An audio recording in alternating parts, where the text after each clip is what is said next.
कनिष्ठ लेखाकार व तहसील राजस्व लेखाकार भर्ती परीक्षा की तैयारी करने वाली मेरे सभी साथियों को नमस्कार। साथियों, आज इस वीडियो में हम बात करेंगे कि परीक्षा की तैयारी कैसे करें, किस प्रकार करें ताकि हमारी सफलता सुनिश्चित हो सके। वीडियो में कई सारे वीडियोज़ के अंदर आपके कमेंट मैंने देखे जिसमें आपने रिक्वेस्ट की कि सर आप हमारे को एक ऐसी स्ट्रेटजी, ऐसी रणनीति बनाए ताकि हमारी मनी, टाइम और एनर्जी, ये तीनों जो कंपोनेंट है, जो तीनों तत्व है, ये हमारा कम से कम खर्च हो और हम एग्ज़ाम में पास हो सकें। तो गाइज, मैंने काफ़ी सोच विचार करने के बाद में मैंने ये रणनीति बनाने का मेरे माइंड के अंदर विचार आया। तो मैंने सोचा कि क्यों ना आपको एक ऐसी स्ट्रेटजी, एक ऐसी रणनीति के बारे में बताऊं जो कि वो रणनीति अगर आप तक पहुंचेगी तो आप उसको फॉलो करके एग्ज़ाम में पास हो सके। ठीक है गाइज। जैसा कि आपको पता है कि वैकेंसी जितनी आती है उसके कंपैरिजन में जो आवेदक होते हैं, जो फॉर्म भरते हैं बच्चे तैयारी करने वाले, उनकी संख्या ज़्यादा होती है। ठीक है, तो हमारे को सिलेक्शन लेने के लिए क्या करना पड़ेगा कि हमारे को स्कोर ज़्यादा से ज़्यादा करना पड़ेगा ताकि हमारा मेरिट के आधार पर चयन हो, तो हमारा उसमें नाम हो। ठीक है गाइज। तो मैं तो यही कहूँगा गाइज कि इस वीडियो में हम रणनीति की बात नहीं करेंगे, जबकि हम स्कोर नीति की बात करेंगे कि हमारे स्कोर को बढ़ाने वाली हम कौन कौन सी नीति को फॉलो करें ताकि हमारा स्कोर मैक्सिमम हो। ठीक है गाइज। तो गाइज, सबसे पहले तो मैं आपको यही कहूँगा कि अगर आपने चैनल को अभी सब्सक्राइब नहीं किया है तो चैनल को सब्सक्राइब कर लें, बेल आइकन का बटन ज़रूर दबाएं। हमने ऑलरेडी RSR पूरी कंप्लीट करा दी है। आपने एक डायलॉग तो सुना होगा कि कुछ दिन तो गुजारो गुजरात में। ठीक है, मैं तो ये कहूँगा कि आप इस चैनल पर एक बार आप RSR की वीडियो देखना, शुरू से लेके स्टेप बाय स्टेप देखना। ऐसे नहीं कि आप डायरेक्ट बीच में से कोई वीडियो देख रहे हो, वो आपके समझ में नहीं आएगा, दिक्कत हो जाएगी। ठीक है गाइज। तो आप शुरू से लेके एंड तक सारे वीडियो एक बार देखना, और देखने के बाद में जहाँ जहाँ आपको कोई भी चीज़ समझ में नहीं आई तो आप कमेंट बॉक्स में कमेंट ज़रूर करना। मैं उसका रिप्लाई और भी अच्छे तरीके से और एग्जाम्पल से बताने का प्रयास करूँगा। ठीक है गाइज। RSR बिल्कुल कंप्लीट है, अमेंडमेंट है, और जो भी अपडेट है अप टू डेट है। ऐसा नहीं है कि कोई पुरानी चीज़ें आपको बता दी, मतलब बिल्कुल अपडेट है। आज तक जो भी अमेंडमेंट हुए वो मैंने सारे उनको संशोधनों को शामिल करने का प्रयास किया। ठीक है गाइज। तो आप बिल्कुल रिलाई कर सकते हैं, इसमें कोई दिक्कत नहीं है। अब इसके बाद में हम बहुत जल्दी JFNR और इंडियन इकोनॉमी भी स्टार्ट करने वाले हैं, उसको फटाफट कंप्लीट कर देंगे। ठीक है गाइज। तो गाइज, हम इस वीडियो में बात कर रहे हैं स्कोर नीति यानी कि रणनीति के बारे में कि हमारा स्कोर ज़्यादा से ज़्यादा कैसा हो और हमारी सफलता सुनिश्चित हो जाए। ठीक है गाइज। देखिए, मैं दोनों पेपरों की बात करूंगा। आपके 2 पेपर होंगे। सबसे पहले मैंने आपको पहले भी एक वीडियो में बताया था, शुरुआत का एक वीडियो, उसमें बताया था मैंने। सबसे पहला मेरा वीडियो है, उसमें मैंने बताया था काफ़ी सारी चीज़ें, लेकिन मैं आपको फिर बता देता हूं। आपके जूनियर अकाउंटेंट और TRA भर्ती परीक्षा के अंदर 2 पेपर होंगे। दोनों पेपर एक ही दिन आयोजित किए जाएंगे, और इसमें जो पहला पेपर है उसके अंदर भी 6 सब्जेक्ट आएंगे और दूसरे पेपर के अंदर भी 6 सब्जेक्ट आएंगे। ठीक है गाइज। तो जो पहला सब्जेक्ट है इसके अंदर आपको 6 सब्जेक्ट देखने को मिलेगी, और दूसरे जो पेपर होगा उसके अंदर भी हम 6 सब्जेक्ट आपको देखने को मिलेगी। ठीक है गाइज। उसके भी हम दूसरे पेपर की बात कर लेंगे, लेकिन पहले हम जो प्रथम प्रश्न पत्र है उसकी बात करेंगे। देखिए गाइज, आपके प्रथम प्रश्न पत्र में हिंदी, अंग्रेजी, GK, दैनिक विज्ञान, गणित और कंप्यूटर है। जो GK है वो केवल राजस्थान के संदर्भ में है। ठीक है, और आपको राजस्थान के संदर्भ में ही GK की तैयारी करनी है। गाइड, जैसा कि मैं हिंदी सब्जेक्ट की अगर बात करूं, और मैं आपको स्टडी मटेरियल भी सजेस्ट कर दूंगा कि हिंदी के लिए आपको कौन सी बुक्स पढ़नी चाहिए और अंग्रेजी के लिए क्या पढ़ें, GK के लिए क्या पढ़ें। तो इसी प्रकार जो 6 सब्जेक्ट हैं इनके बारे में मैं आपको बता दूंगा। टेलीग्राम चैनल पर मैं PDF डाल दूंगा कि कौन कौन सी सब्जेक्ट के लिए आपको कौन कौन सी बुक्स पढ़नी चाहिए और कौन कौन से स्टडी मटेरियल आपको पढ़ना चाहिए। ठीक है गाइज। तो गाइज, मैं आपको इस वीडियो के अंदर सबसे पहले मैं यही बताना चाहूँगा, जो प्रथम प्रश्न पत्र है इसकी 6 सब्जेक्ट है, और 6 में से यहाँ पर GK के अलावा जो भी सब्जेक्ट है बहुत ही शानदार सब्जेक्ट है। आप इसमें 25 क्वेश्चन आएंगे तो आप लगभग 20 क्वेश्चनों के आसपास तक या फिर 20 प्लस कर सकते हो। ठीक है गाइज। 20 के आसपास आप रह सकते हो, यानी कि 18-20 या इतने क्वेश्चन तो आप कर सकते हो अगर आप अच्छी तैयारी करोगे तो, केवल GK को छोड़ के। क्योंकि GK क्या कि अथाह भंडार है, और इसके अंदर आपको मेहनत भी ज़्यादा करने के बावजूद हो सकता है कि आपके मार्क्स कम रह जाए। लेकिन फिर भी मैं आपको GK के लिए भी एक चीज़ बता देता हूँ कि आपको करंट GK बढ़िया मजबूत रखनी है। और गाइज आपको करंट जीके बहुत मजबूत रखनी है। इसके लिए मैं आपको बता दूंगा कि करंट जीके के लिए भी आपको कौन सी किताब पढ़नी चाहिए, ठीक है। तो करंट जीके को अगर आप अच्छा रखोगे तो 25 में से लगभग 7 से 8 क्वेश्चन आपको देखने को मिलेंगे, और उनमें से अगर आप 5 क्वेश्चन भी सही कर देते हैं तो आपके 15 मार्क्स आराम से आ जाएंगे, ठीक है। और इसके अलावा भी आप कई सारे क्वेश्चन करके और जीके के अंदर भी आप बच सकते हो और बढ़िया स्कोर कर सकते हो, ठीक है गाइज। तो इसमें हिंदी, अंग्रेजी और दैनिक विज्ञान, गणित, कंप्यूटर, मैं इनके बारे में बता दूंगा एक एक। और जो आपका जो सेकंड पेपर है उसके बारे में भी हम थोड़ी देर में चर्चा करेंगे। तो मैंने इस वीडियो के अंदर जो ये पहला प्रश्न पत्र है उसके बारे में बताने का प्रयास किया कि इसके अंदर कौन कौन से सब्जेक्ट है और इसमें कौन सी ऐसी सब्जेक्ट है जिसके अंदर आप 18 से 20 क्वेश्चन के आसपास अच्छा स्कोर कर सकते हो बढ़िया पढ़ाई करके, और केवल जीके को छोड़कर। क्योंकि जीके के अंदर फिर आपको अगर 18 से 20 या फिर 15 के आसपास या फिर 15 प्लस अच्छा स्कोर करना है तो फिर आपको थोड़ा ज़्यादा मेहनत करनी पड़ेगी। और मुझे नहीं लगता कि आप उस हिसाब से इसके अंदर ज़्यादा घुसोगे, डीप में जाओगे तो आपका टाइम ख़राब होने की संभावना रह जाती है, क्योंकि एग्ज़ाम फिर सितंबर के अंदर ही आयोजित हो जाएगा, ठीक है गाइज। तो चलिए अब हम बात करेंगे सेकंड पेपर में, और सेकंड पेपर में भी दोनों पेपरों की थोड़ी बात करके उसके बाद में फिर मैं आपको बताऊंगा कि कौन कौन से सब्जेक्ट को किस किस प्रकार पढ़े ताकि आपका टाइम बचे, आपकी मनी बचे और आपकी एनर्जी बचे, ठीक है। तो हम बात करेंगे अब सेकंड पेपर की, ठीक है गाइज। तो गाइज अगर हम सेकंड पेपर की बात करें तो इसके अंदर भी 6 सब्जेक्ट है। बुक कीपिंग एंड अकाउंटेंसी यानी कि बही खाता एवं लेखाकर्म, दूसरी है बिजनेस मेथड यानी कि व्यावसायिक पद्धतियाँ, तीसरी है ऑडिट यानी कि अंकेक्षण, चौथी है इंडियन इकोनॉमी यानी कि भारतीय अर्थव्यवस्था, पांचवी है आरएसआर यानी कि राजस्थान सर्विस रूल्स, और छठी है GF&AR यानी कि general finance and accounts rule. तो गाइज इसके अंदर भी मैं आपको बता दूंगा कि आपको कौन कौन सा स्टडी मटेरियल पढ़ना चाहिए, कौन कौन सा आपको जो बुक्स है उनको प्रीफर करना चाहिए, उसके बारे में भी हम बात करेंगे। इसके अंदर अगर जो नॉन कॉमर्स के बच्चे हैं वो बुक कीपिंग एंड अकाउंटेंसी के अलावा जो भी शेष सब्जेक्ट है उसके अंदर अच्छे मार्क्स वो भी ले आते हैं, और इसके अंदर वो भी अच्छा स्कोर कर लेते हैं, ठीक है। और इसमें जो कॉमर्स वाले बच्चे हैं वो क्या करते हैं कि ये सारा पेपर उन्हीं का है लगभग, और वो भी अच्छा स्कोर कर पाते हैं।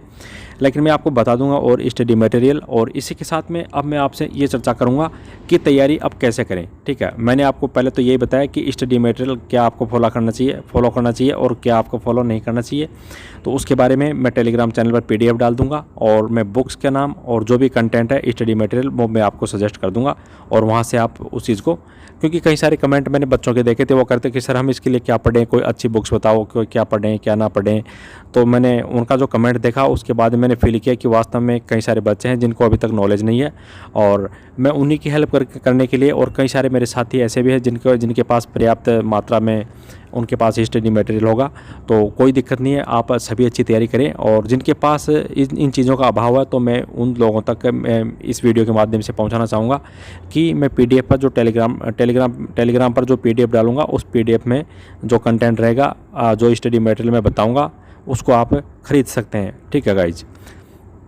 अब गाइज हम बात करेंगे कि आखिर में तैयारी किस प्रकार करें ताकि हमारा स्कोर ज़्यादा से ज़्यादा हो और हमारा समय भी बचे, ठीक है गाइज। जो पहला पेपर है, देखो 2 पेपर है। अगर आप पहले पेपर की बात करें तो उसमें से अगर आपने पहले ये सोच लिया कि नहीं मैं तो पहले प्रथम प्रश्न पत्र करूँगा, पूरा 6 के 6 सब्जेक्ट पढ़ूंगा, और उसके बाद में फिर मैं जो द्वितीय प्रश्न पत्र है उसकी मैं 6 सब्जेक्ट स्टार्ट करूँगा। तो गाइज इस प्रकार अगर आप करते हो तो पहला पेपर अगर आप आज से उठा लेते हैं तो पहले पेपर के अंदर 6 सब्जेक्ट है, ठीक है। उसके अंदर मान लो अगर आपको 1.5 महीना लग गया या फिर 2 महीना लग गया अच्छी तैयारी करने में, तो फिर आपका तनाव बढ़ता जाएगा। कैसे बढ़ता जाएगा कि आपका दिमाग में ये चलता रहेगा कि सेकंड पेपर तो अभी हमने टच भी नहीं किया है ना, और उसको रिवाइज भी नहीं। अगर आपने पहले पढ़ लिया तो आप ये सोचोगे कि रिवाइज नहीं किया, और अगर आपने पहले नहीं पढ़ा तो आपके दिमाग में चलता रहेगा कि अभी उसको पढ़ा ही नहीं, अभी उसको देखा ही नहीं। तो गाइज सबसे बढ़िया तरीका तो यही है कि आप दोनों पेपरों में से एक एक सब्जेक्ट उठा लो, ठीक है।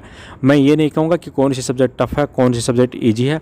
आपको पहले पेपर में और दूसरे पेपर में जो दोनों में से आपको ऐसी सब्जेक्ट लेनी है कि एक पेपर में से आप इजी सब्जेक्ट उठाओ और दूसरे में से आपको जो टफ लगे उसको उठाओ। मैं क्या कहना चाह रहा हूँ कि दोनों में से किसी भी पेपर में से एक सब्जेक्ट ऐसी लो जो आपको इजी लगती है, और दूसरे पेपर में से जो भी आप दूसरा पेपर में से जो भी सब्जेक्ट लेना चाहते हो दूसरी, वो आपको, अगर आपको ऐसा सोच रहे हैं कि हाँ ये थोड़ी टफ है और इस पे ऊपर ज़्यादा फोकस करना पड़ेगा, तो आप वो सेलेक्ट कर लें, ठीक है। और दोनों सब्जेक्टों को आप रोज़ाना पढ़ें और उसको 10 दिन में, 15 दिन में या फिर एक वीक के अंदर, 7 दिन के अंदर, जितना जल्दी हो सके आप उसको अच्छे से बढ़िया तरीके से तैयारी करें, ठीक है। यानी कि अगर आप रोज़ाना उनको 4-4 घंटे या फिर 3-3 घंटे, जो भी आप जितना टाइम दे सकते हो उतना टाइम दोगे, तो आपकी क्या है कि दोनों पेपरों की टेंशन ख़त्म होती जाएगी, ठीक है। शुरुआत में आपने दोनों पेपरों में से एक एक सब्जेक्ट उठा ली, तो आपके 2 सब्जेक्ट कंप्लीट हो जाएंगे, ठीक है। फिर बचेंगे 12 में से 2 तो आपकी कंप्लीट हो गई, फिर बचेंगे 10, फिर 10 में से 2 चूज़ कर लो, दोनों पेपरों में से एक एक ले लो, फिर बचेंगे 8 में फिर 2 ले लो, फिर 6 बचेंगे, फिर 4 बचेंगे, फिर 2 बचेंगे, और फिर आपका सिलेबस पूरा हो जाएगा, ठीक है गाइज। तो आप इस प्रकार तैयारी करना कि दोनों पेपरों में से एक एक सब्जेक्ट आपको चूज़ करनी है और उन्हीं के ऊपर आपको अटैक करना है, और अटैक ऐसा करना है कि आपका स्कोर बहुत बढ़िया होना चाहिए, बहुत शानदार होना चाहिए, सभी को दिखे आपका स्कोर कि हाँ वास्तव में गजब का स्कोर है, ठीक है गाइज। तो गाइज मैंने आपको ये बता दिया सबसे बेस्ट तरीका। इसके अलावा आप ये भी कर सकते हैं कि पहले आप पहला पेपर पूरा कंप्लीट कर लें या फिर दूसरा भी कर लें, अगर आप इस प्रकार भी कर सकते हो। लेकिन गाइज इसमें क्या है कि आप पहला पेपर जब तक आपका कंप्लीट होगा तो आपका तनाव बढ़ता जाएगा कि यार अभी दूसरा पेपर बाकी है, उसको पढ़ा भी नहीं है, उसको भी रिकॉल करना है। तो ऐसे आप उस चक्कर में पहले वाले पेपर को भी फटाफट करने की कोशिश करोगे तो पहले वाला पेपर भी ख़राब हो जाएगा और दूसरे वाला पेपर भी ख़राब हो जाएगा। तो आप दोनों पेपरों में से पहले एक एक सब्जेक्ट चूज़ कर लो, एक एक सब्जेक्ट उठा लो और दोनों के ऊपर बिल्कुल अटैक करो आप, ठीक है गाइज। उससे क्या है कि आपकी तैयारी भी अच्छी होगी, आपका दबाव भी कम होगा और आपका कॉन्फिडेंस भी बूस्ट अप हो जाएगा, ठीक है गाइज। तो सबसे बढ़िया तरीका तो यही है। और इसके अलावा और भी अगर आप अपनी तरफ से कोई तरीका यूज़ कर रहे हैं तो वो आप कर सकते हैं, वो आपकी चॉइस है, आपकी पसंद है, आपके हिसाब से देख लेना गाइज। लेकिन मेरे हिसाब से ये सबसे बेस्ट तरीका है। आपके टाइम, मनी और एनर्जी तीनों कंपोनेंट आपके बचेंगे और आपके जो स्कोर है उसके अंदर काफ़ी इजाफा होने की संभावना बन जाती है, ठीक है गाइज। इसके अलावा गाइज कई सारे स्टूडेंट पूछ रहे थे कि सर JRA और TRA यानी कि जूनियर अकाउंटेंट और तहसील रेवेन्यू अकाउंटेंट में क्या डिफरेंस है, जॉब प्रोफाइल, सैलरी, जो भी इनको सुविधा मिलती है, फैसिलिटीज़ जो भी है, उनके बारे में आप डिफरेंस बताइए गाइज। उसके ऊपर भी मैं 1-2 दिन में जल्दी ही वीडियो बनाऊंगा और आपको पूरी कंप्लीट जानकारी दूंगा कि आखिर में जूनियर अकाउंटेंट और TRA को अंदर कितना पैसा मिलता है, कितनी छुट्टियाँ मिलती है, इनमें दोनों के अंदर जॉब में क्या डिफरेंस है, कौन सी जॉब बढ़िया है, कौन सी उससे थोड़ी मान लो वो भी दोनों ही बढ़िया है वैसे तो, लेकिन उनके अंदर हम डिफरेंस चेक कर लेंगे कि आखिर में कौन सी जॉब ज़्यादा बेटर है, ठीक है। वैसे आप जानते हो कि बेरोज़गारी ज़्यादा बढ़ती जा रही है, तो आपको ये नहीं सोचना चाहिए कि कौन सी जॉब बेटर है, आपको जो जॉब मिले उसी को आपको ज्वाइन कर लेना, ठीक है गाइज।